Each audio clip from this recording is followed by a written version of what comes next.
Welcome to Talent Experience Live, your weekly look at all of the hot topics in HR. People are 28% more productive when they use vacation time. Involving themselves very deeply in diversity and inclusion efforts. Ramping up college recruiting and career fairs. Artificial intelligence helps automate certain tasks. 50% more applications. How do you make your company culture still stand out? What does that look like in this new virtual world?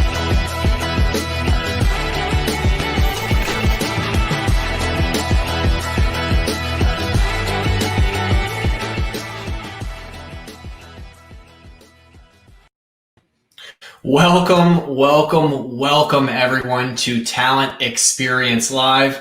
Happy to have you on this Thursday before Thanksgiving. Of course, Talent Experience Live is your weekly look at the hot topics in HR, including interviews with leaders in the industry, and of course, my favorite, HR tech. We're tackling everything that you need to know in recruitment, talent acquisition, talent management, and we do this every single week. So be sure to follow us on our social channels and your favorite social channel, whether it be Facebook, Twitter, YouTube, Instagram, LinkedIn, tons of great content on there. We love to see it shared, so feel free to do that as well. And it helps us continue to produce great content. As always, this is live, so feel free to sound off in the comment section, ask your questions, chime in, tell us what you're eating for lunch today. We love the interaction, so feel free to sound off there.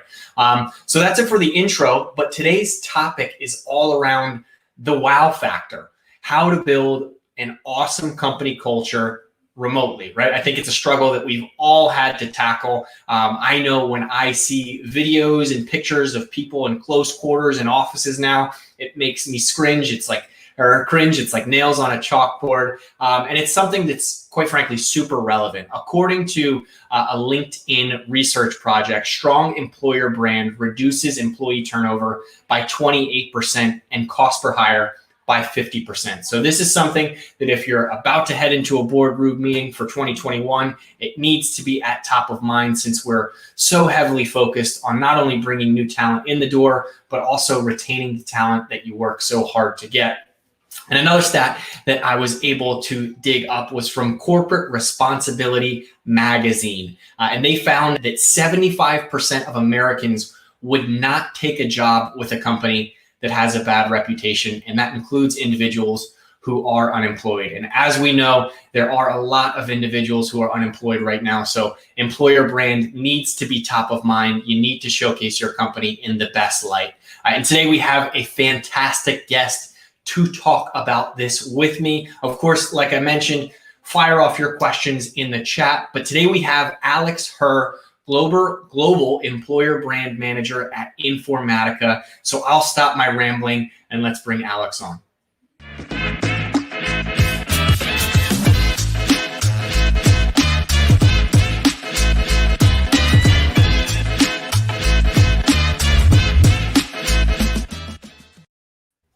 Alex, how are you?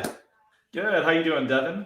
Doing well. Thank you so much for taking the time to join today. I am super excited to dive into the topic. But as always, it's kind of traditional around here. I always love to ask people how they got into their current role, what they really started off with, and was this something that you dreamed of as a child, becoming global employer brand, as your expertise. So give us a little bit of your background. Sure. Well, before I do that, love the graphics. I never thought I'd see my name there, like on a live segment. So, that's a secret bucket list item I can scratch off now. But like most folks in the field, I had no plans to jump into employer brand, EB for short. I lucked out when I moved to Austin about, it's been 6 years now, and I just took a deep dive into my career in terms of digital marketing, learned the whole agency background piece, and I went ahead and took a contract job at Cox Automotive / Cox Enterprises. And it was more of a, hey, we need you to take all your skills, but you're going to put this, I guess you're going to work it towards hiring job seekers, making us the place to work, describing everything that would eventually become employer brand. So it was a matter of learning that, working with my teammates there across the states, and eventually, to me it resonated because before I moved to Austin, I was looking to get a job, and I went through hundreds of applications. So I saw how good it could be, how bad it could be, also everything that would attract me as a job seeker. So I just took what I knew there along with my marketing skills, and it worked out. We did amazing things, and led me to Informatica about close to 3 years ago. And here I am running a global function across 26 countries.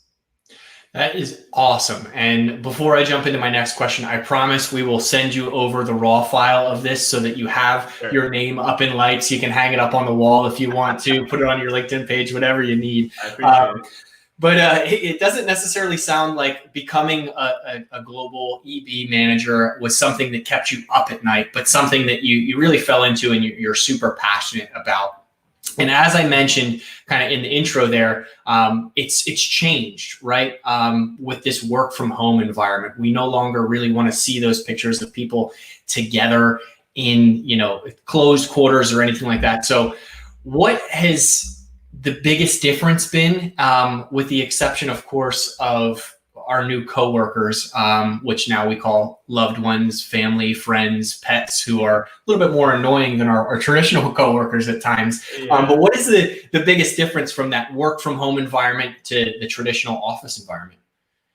Well, with the work from home environment, there's not, you're not running down the halls or getting up out of your cubicle. If you had that, or the open office environment, talking to people, it's more of, okay, let me ping them on Slack or Teams.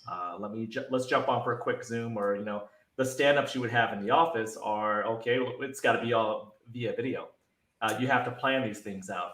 But having said that, I mean, and you and I chatted about this, beforehand, but you're taking out the commute, which, in most cases, it's a good thing. I mean, yes, it was good to, listen to podcasts and catch up to sports radio when you had, your 30-minute to an hour commute. But now, I mean, you can roll out of bed instead of, spending 2 hours to hit the gym. Your gym's downstairs. Some of us have already taken the liberty of getting like ellipticals or treadmills and everything to make that happen. So it's much quicker, but it's different. There's no way to state it. It's much different than the in-office environment, but I think it's good, and it's where the industry, overall, just the economy, or offices, working individuals, it's where everything was going, before the pandemic, and it just really accelerated things. It's interesting that you mentioned that that work from home environment and going to the gym. I actually hosted a European webinar this morning after I worked out. I didn't even shower, so I just hopped right on the webinar, which is something that I didn't necessarily have the opportunity to do before, because my coworkers would have been upset. And when you talk about these changes in company culture, I remember early on in my professional career, what an organization that I worked for did was they loved the ping pong tables, right? The pool tables, and all of those things to add to the company culture and really try and entice people, which is nice. But I remember if we didn't hit our goals, all of a sudden the pool cues were gone, right? We lost our fun toys, which didn't necessarily do a lot to boost morale. But when we think about those things and how they're oftentimes used to entice people, what are companies using now? They can't offer free snacks. They can't offer those games in the office. How are they separating themselves in a work from home environment? Yeah, it's good you call that out. The whole foosball, beer caves, and free coffee. That stuff was amazing, right? It got you in the doors before, but now it's changed, obviously, because you can't go back into the office. Although give or take, some folks have gone back in, but they're looking for more meaningful perks or benefits to be given to them. And I really think, like you and I were just talking about working out. Something as simple as like a free yoga core workout class. There's been a lot of that going on, especially in the TA space. We have a lot of individuals who love to work out, so that's been good. Offering something as simple as free food delivery. I mean, no one's going to say no to Grubhub or Uber Eats, and you kind of need one of the two depending on where you live. And if you're in an area where they're shutting down right now, you want to get that food. Something as simple as a free mobile service that helps take away from the financial burden that some of us are having at the moment. Free home internet, that's one good thing. And another amazing thing is just having free online learning opportunities like Coursera, HubSpot, having your employer like invest in you to get the best out of you while you're still with the company, or if you want to grow with the company. Stuff like that is, it's not the sexy picks, right? It's never going to stand out compared to like a beer keg or a foosball table, but it does a whole lot more for you. Absolutely, and it probably helps the organization as a whole, right? More when you think about we're removing those commute times now, where people may not have been able to upskill themselves with a Coursera course or anything like that. When I mentioned that stat about how employer brand really helps retain employees, it's not the foosball table or the ping pong table that's going to keep employees at your organization, right? They want to grow. I always refer to human beings as living things just as you would a plant, right? It wants to grow. It wants to reach towards the sun. And the only way you can do that is really by fostering a really good environment. Now, when it comes to kind of the mindsets of individuals, I mentioned some of my annoying coworkers that may not be as annoying for everyone else in a work from home environment. But the mindset of employees, where we're used to this traditional 9 to 5 kind of clock in, clock out, and now people have external factors that they have to take care of, right? They have to take children to daycares. They have to do their own in-school learning. They have to maybe take care of elderly individuals. How have the mindsets of not just leadership but employees changed, and how are companies showcasing that? So I mean, the mindsets of job seekers was already changing, right? It has changed, I would say, for the better, rightfully so. Having said this, it puts the employers and leaders behind the 8 balls, because instead of just showing these amazing things that you have at the office, if that's all you're doing, you'll be left behind. You really need to look at more what's the most, not just the most attractive options, but giving people truly a chance to be experts, to bring all of themselves to, and I wouldn't say to like a workplace, because we all work from different places. People are looking for the opportunity to bring all of themselves, and like you mentioned there, who knows, that could be taking care of a relative in the morning, dropping off kids at daycare, if that's even an option. You have all these things to balance. So it's more of, okay, flexibility. What are you doing for me in terms of internal mobility to learn? And it's things that, leaders, especially leaders at all these companies that we work at, should be thinking about. There's more to it. And job seekers are wanting more out of these, these relationships, these commitments that they have with their employers. And I think that's a good thing. No, it certainly is a good thing. And for those of you just joining at home, we are on with Alex Herr, talking everything around employer branding, or EB, which is a new acronym that I learned. So I'm super excited to use that one. Alex, I'm sure that you do research on what other organizations are doing, and keeping in mind how they're keeping teams tight knit. And we mentioned, some people may have those external factors where they have to step away from work. But there are a lot of individuals who may not be in that situation, right? They're quarantining and they're kind of by themselves. Have you seen any great examples of happy hours or game nights or something like that to really boost employer morale and showcase the company in a different light that may not just be, hey, we just come here to work, more so that they're a family and they do interactive activities together? Yeah, definitely. We did one here in Austin with our Informatica team, and it was probably like the first or second month of the pandemic. And it was, okay, it's after hours, okay, your work will be done, but we're gonna utilize the breakout sessions in Zoom, and we're gonna have something where, okay, whoever wants to join can be there. You can have food, you can have drinks, whatever the case may be. We're gonna spend some music with one of our talented folks in HR who's a DJ. And then breakout rooms where, okay, if you want to play, I'm trying to think of, there's like not Drawful, but there's Scribbler is another game where basically you can draw something like Pictionary. So it's an online Pictionary version. You can do that there in one room. Maybe another room if you want to, talk arts and crafts or just catch up.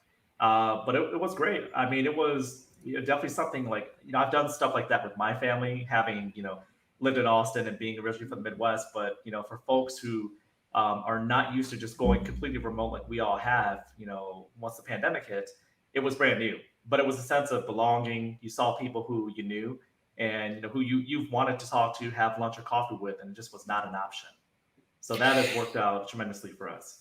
No, it's funny that you mentioned that. I oftentimes reminisce on the water cooler talk, right? Where the Monday morning quarterbacks, where after my Jets lost yet again for another week, I could berate them to some of my Eagle fans friends in the office.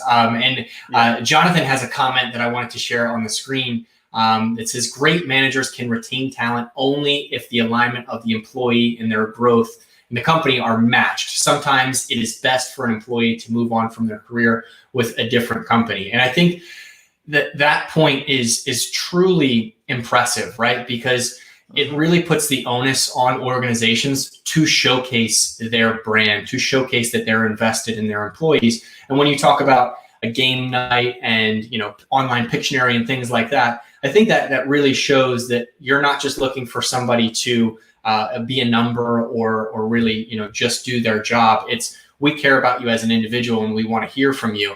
I have to ask, when you joined the breakout sessions, which one did you join? Were you a Pictionary guy? Did you join the DJ session? What was it? I'm more of a food, drinks, and music type of person, so it was the DJ session for sure. Now I know why you moved to Austin, South by Southwest down there. It sounds like a match made in heaven, but hopefully we get back to those festivals and things like that.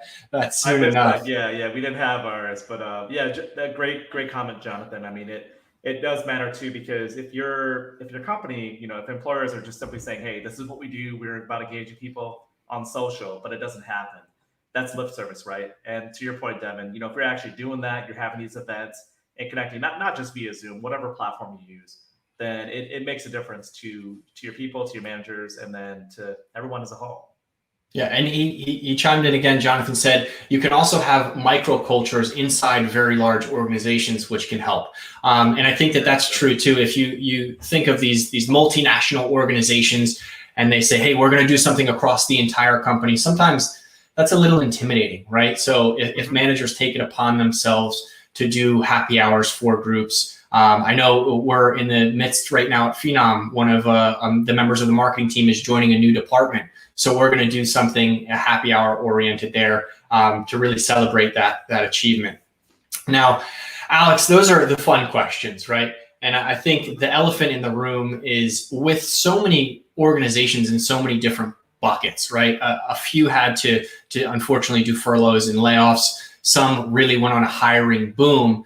How do these approaches change, and how can companies learn the way that they reacted initially? Think back to March versus what may happen with a third wave of COVID. What approaches can they take if they're put into these different buckets? Yeah, I think so the good thing for a lot of companies is you've had a chance to see how bad it can go. Line. Amazing scooter company, terrible approach to let people go, and how bad and then how good it can go, and how you can leverage a bad situation and turn a con into a pro. Airbnb, they let people go, but they did an amazing thing. They put together an entire online platform. They showcased everyone who was there based off the department they worked in, their skill set. And from there, people thought they would have taken a nosedive, but they have benefited the most. They let people go. However, they took care of the people after the fact, even though they weren't there anymore. And, business picked up, and here they are looking at an IPO. That's pretty amazing recovery there. Yeah, it makes me think back to early on in the pandemic. I heard a quote from Mark Cuban that said that the way that organizations react during this has the potential to really make or break. And it wasn't, what product they're producing. It wasn't, what new innovation they were coming out with. It was, what are they doing for their employees, right? And I think that that's a huge aspect of employer brand, because when we think about it, we oftentimes think of what's external facing. And whether we like it or not, we live in the internet age of information, right? Where all information is available. So even if you do some furloughs or layoffs, and you try and keep it under wraps, that information is going to get out there, and you have to have a good message around that. You have to, take that Airbnb approach to really showcasing what you're doing for your employees to attract new talent and keep your employees there for long term. Now, employer brands are taking on a ton of new things, right? They're including pets now. I know at Phenom we have a Slack room that consists of Phenom dogs, and it's only dog pictures to try and boost them around. We didn't get those photos before when we were all in the office. And as you know, these things continue to evolve, there's more and more talks around philanthropy.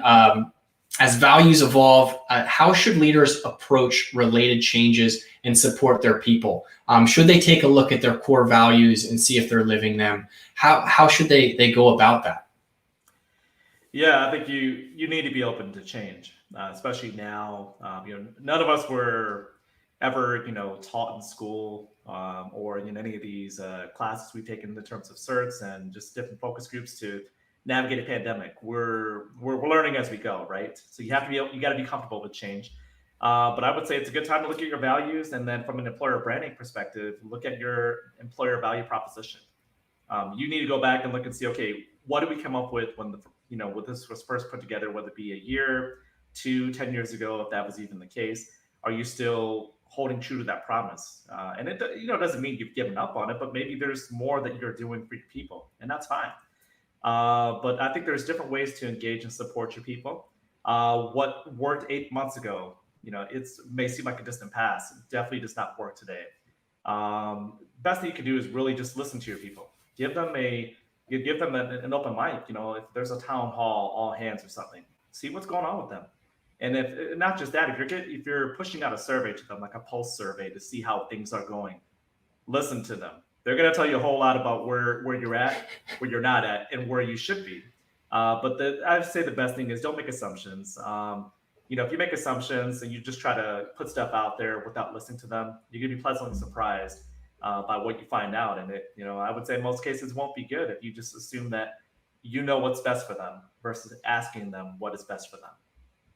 It's funny you mention that, because when I oftentimes think of core values or anything along those lines, they are created early on in an organization's lifespan, right? And as companies grow and as they evolve, they all of a sudden have a bigger umbrella with more and more employees, and the things that are important or were important at the beginning and early stages of an organization, that may have shifted. So I love that idea of having open dialogue, having open conversation, and even sending out a pulse survey. The idea of making those potentially anonymous so that people can really showcase their true selves is, I think, something only that can benefit an organization at the end of the day, and hopefully help them down the line. So, Alex, I know when we first spoke a couple weeks back, I had mentioned this idea of introducing pets as coworkers and meeting them. You said you loved the idea and you were going to steal it. I have to ask, did you institute a video like that yet, or is it in the works for showcasing your new coworker Ernie or Bert or whatever it may be? So I didn't say I would steal it. I said it was an amazing idea and I wanted to borrow it. So it was funny you mentioned that, because I put a blog out there on LinkedIn showcasing an internal group we have called the INFA Pets. So INFA and then pets. So it's cats, dogs, or whatever you consider to be a pet. And I went ahead out to our Yammer channel literally after you and I got off our call, and asked a few folks and said, hey, it came across this great idea and I would love to showcase our pets, because, I'm not, if you and I were coworkers, we're not in the same office, right? We have pets here, kids and everything in between. So why don't we showcase them, because they matter to us? And the response was just amazing. And, it's out there now. Anybody who's listening or watches this after the fact can go to my LinkedIn page and find it. But so we have a blog. We don't have a video. Who's to say, if we can't put a video together down the road, but the blog was the quickest option. Awesome, awesome. And it's your idea to keep forever. I apologize for saying that you stole it. You did say you'd borrow it, so my mistake there. This is exciting stuff. I love the idea of employer brands and how important it is, not just for external candidates, but also for internal individuals. Alex, before I let you go and hop off, is there any parting shots, anything you'd like to add, promote, anything like that? The floor is yours.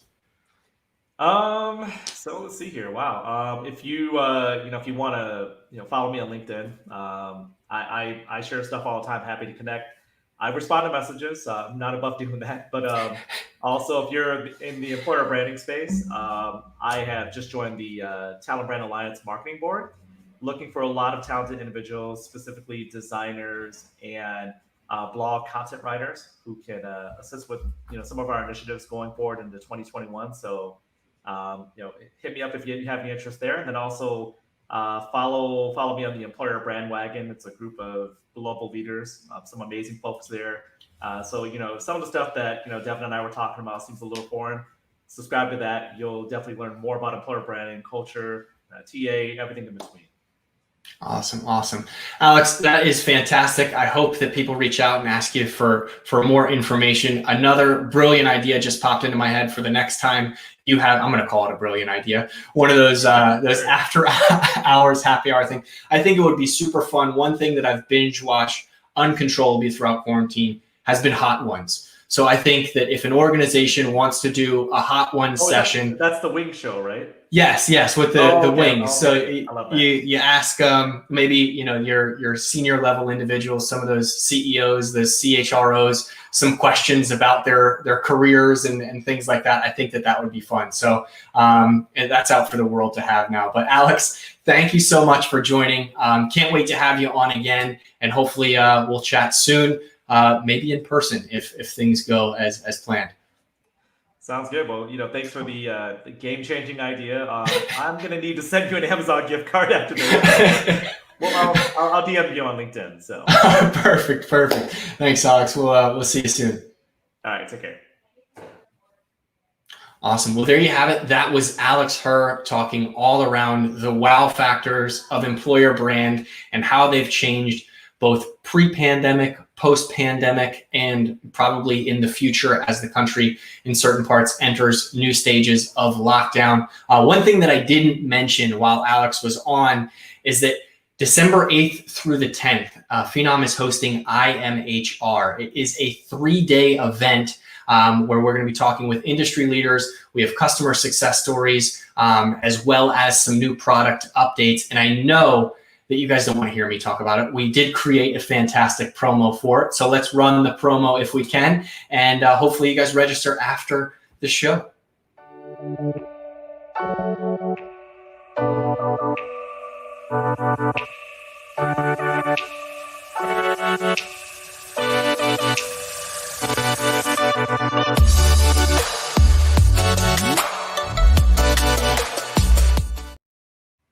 How could I forget? It's free. There's no reason not to sign up. It costs literally $0. So definitely sign up for IMHR. The URL is phenom.com/IMHR. And we have more in store today. I am actually now going to be joined by one of the product managers here at Phenom, Dan Eggman, to chat a little bit how you can showcase your employer brand on your career site and what that looks like. So let's bring on Dan.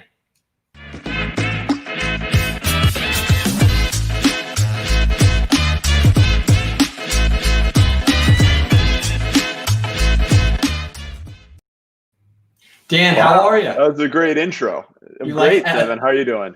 I'm doing all right. I'll tell you what, we promised to send the raw video to Alex right before this. I'm going to send the raw video to you as well so that you can hang it up on your wall. I might hang your name on my wall as well, because clearly I'm just in a white void of nothing here right now. Dan, thanks for hopping on. I'm excited to chat with you.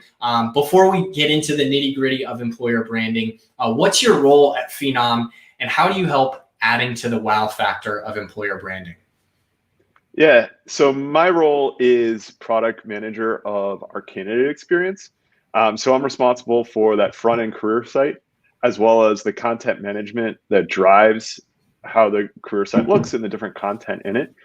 So really my goal as a product manager is to give companies and to give brands the tools that they need to express themselves and express their brand. We understand that every company has a different brand and a different employer brand. So what we try to do is give you the tools to express that your own way. So that's really what I do and what I try to help our customers do.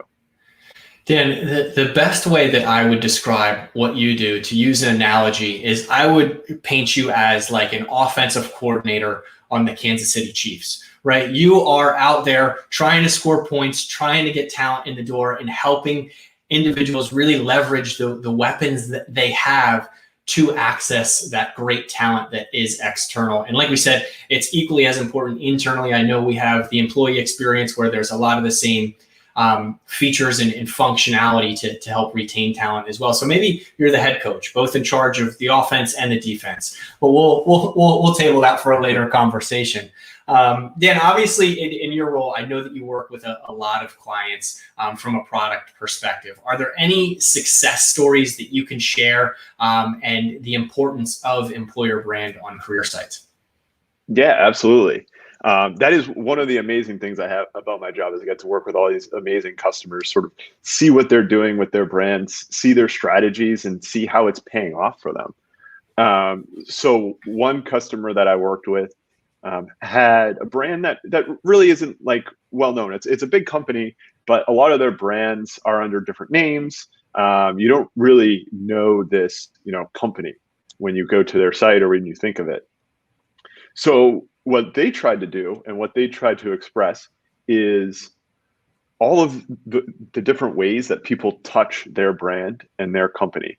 So you might not have heard of, the parent organization, but you've used and you've heard of all their different brands beneath it.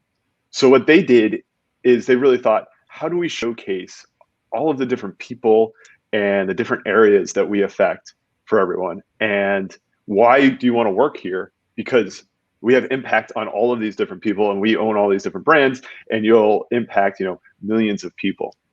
So they really took the perspective of educating candidates around, what they actually do and where they are in the world and all the people that they, affect and all the people that you'll affect by working with them.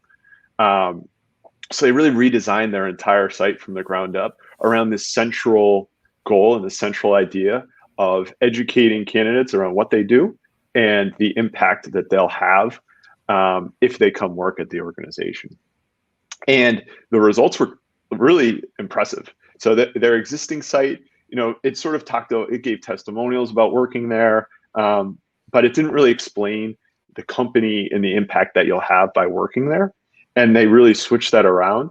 And the results were very impressive. They actually saw a 140% increase in the number of applications without changing anything else. So they didn't change, the number of jobs that were available. They didn't change any job distribution. They didn't change their marketing strategy or, add any, paid spend. All they did was sort of rebrand their site, rebrand their story to talk about the impact that candidates have and the employees have. And it increased applications 140% and significantly reduced drop rate. It really just it made people want to work there. And that's at the end of the day, what everyone's trying to achieve. And that's what candidates are looking for. Why should I work here? Why should I work at your brand? And they really clearly laid that out.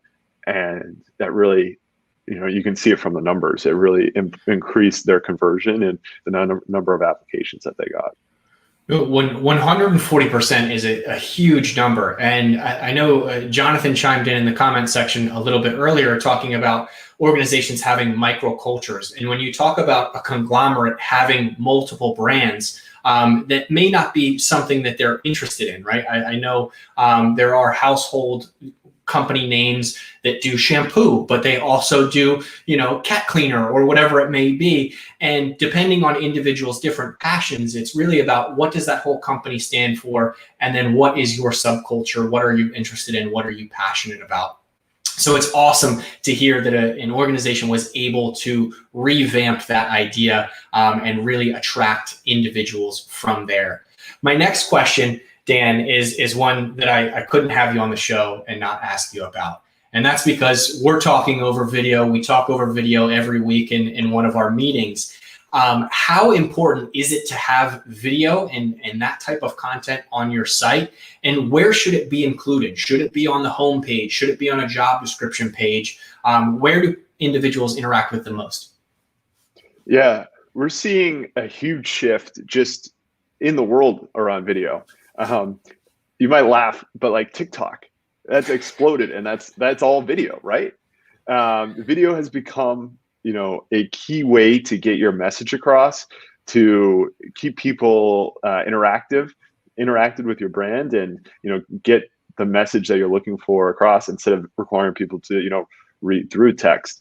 Video, and especially engaging video and authentic video, has become a key way to engage people, not just in the candidate life cycle, but throughout life in our society in general. So what I've been pushing and what we've been releasing is just new tools to make it easier for companies to incorporate video as part of their employer brand. So we're allowing you to sort of like request videos from employees to provide a video testimonial, or videos from like a hiring manager that can talk a little bit about the role, or videos from the TA and the talent acquisition team that talks about what it's like working there, videos from the CEO. And we've seen that video content compared to just text, especially around video testimonials, can be 2 to 3 times more engaging than just a regular text with an image, because you're getting that video. It feels more authentic, it feels more real, and we've seen a huge increase in engagement when customers start using video and leveraging it more and more across their site and across the entire process. One thing that we do at Phenom, and that I know a couple companies do, is like video job offers. Like, candidates love that, and when they see when someone gets one of those video job offers versus just a call or an email or a PDF, it really allows them to connect to the brand and really continues that employer branding throughout the entire candidate lifecycle, not just at the beginning, not just during the interviews, but also at the offer stage, and transitioning that through the onboarding stage as well is really important. No, it's funny that you bring up TikTok, because Twitter just announced Fleets, which is predominantly video. LinkedIn has stories now on your phone if you're looking for it. So this is something that's top of mind, and something that all organizations are really taking a look at, because it's how we consume content. And it's impressive to hear that it's 2 to 3 more times effective than plain text. If you were to say that I was going to be a 2 to 3 times better 3-point shooter, I'd be in the NBA right now, Dan. So this is something that we can't ignore, but neither here nor there. It is awesome to hear. I'm disappointed to hear that Phenom isn't going to have stories or fleets anytime soon, but Not hopefully yet. 2022 we'll get there. The next piece and last thing I want to ask you before we hop off, Dan, is if you could give one piece of advice to anyone who is looking at 2021 and a project to revamp, whether it be their company, career site, or employer brand, what would it be and why? Yeah, so the real way you need to start with this is to look sort of like internally and think about what you want your brand to be. When candidates visit your site and when they go through the application and the hiring process, what do you want them to feel? Do you want them to feel and understand that you are, like a work hard, play hard kind of culture, goofy, fun? Do you want to engage them based on like the number of people that they can touch? Like, what is that one thing that you want candidates to feel and know throughout the entire process? And then build around that. Build your content around that. Build, your processes around that.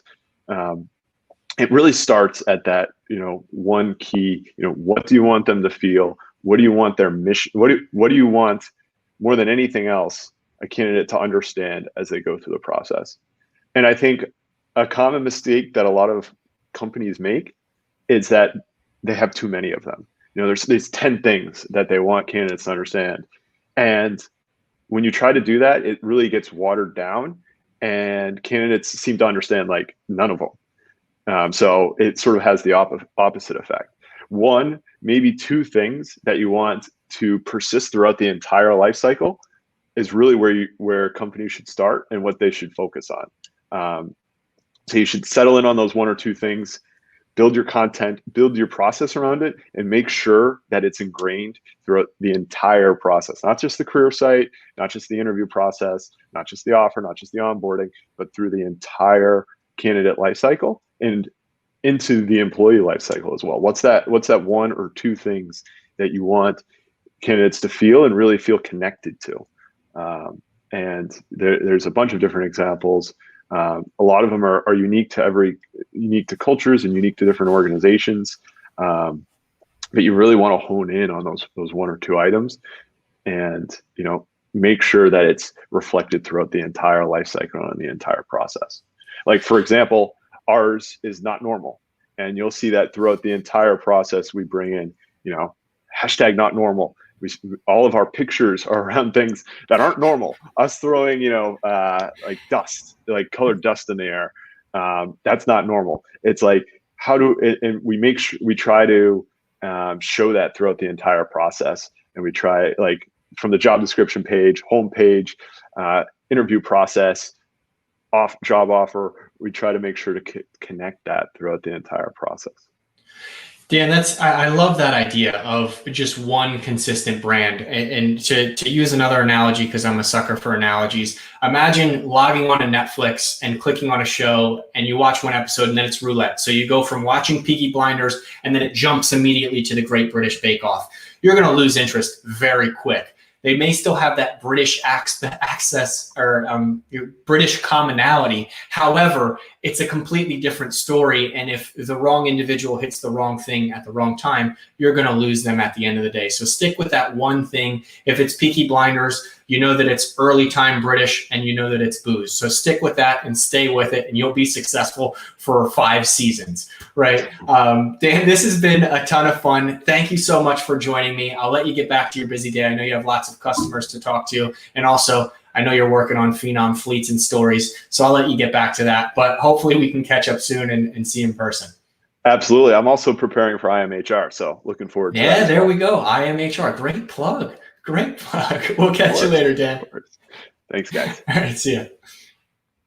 Awesome. Well, there you have it. That is another episode of TXL in the books. As Dan mentioned, IMHR, December 8th through the 10th. Register at phenom.com/IMHR. We cannot wait to see you there. Great customer stories, great thought leadership, great product announcements. So hopefully we'll see you soon. In the meantime, we won't be on next week, so hopefully you can enjoy your Thanksgiving. And if you need to step away from the dinner table, register for IMHR. There you go. There's your excuse. But we'll see you again the following week. Thanks again, and have a good one.